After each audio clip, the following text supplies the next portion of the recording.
ทุกคนฟังทางนี้ครับสวัสดีครับผมชื่อเด็กชายสุภัสสุภัสกำลังเลขที่49ครับเด็กชายบุญศักดิ์วรนาเลขที่38ครับผม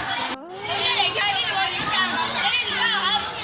สวัสดีครับผมเด็กชายพุทธเนตรแพงโลกชั้นม .1/9 เลขที่47ผมจะมารายงานมาตราที่17กุมภาพันธ์63สูงสุด34ถึง36คิวเซียนต่ำสุด23ถึง25คิวเซียนฝน10ถึง20องศาของพื้นที่ครับจะมารายงานภาคเหนือวันที่17กุมภาพันธ์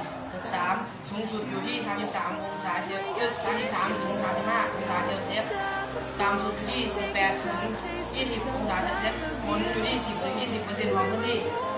สวัสดีครับวันนี้ผมจะมารายงานพยากรณ์อากาศวันที่7กุมภาพันธ์63ภาคอีสานครับสูงสุด33ถึง35ต่ำสุด9 21ฝน10 20ของพื้นที่ครับผมเด็กชายพุทธเนตรแพงลูกวันนี้ก็จะมารายงานพยากรณ์อากาศของภาคใต้วันที่17กุมภาพันธ์2563อุณหภูมิสูงสุดอยู่ที่32ถึง34องศาเซลเซียสอุณหภูมิต่ำสุดอยู่ที่23ถึง24องศาเซลเซียสมีฝนเล็กน้อย10ถึง20%ของพื้นที่ขอจบการรายงานเพียงเท่านี้ขอบคุณครับ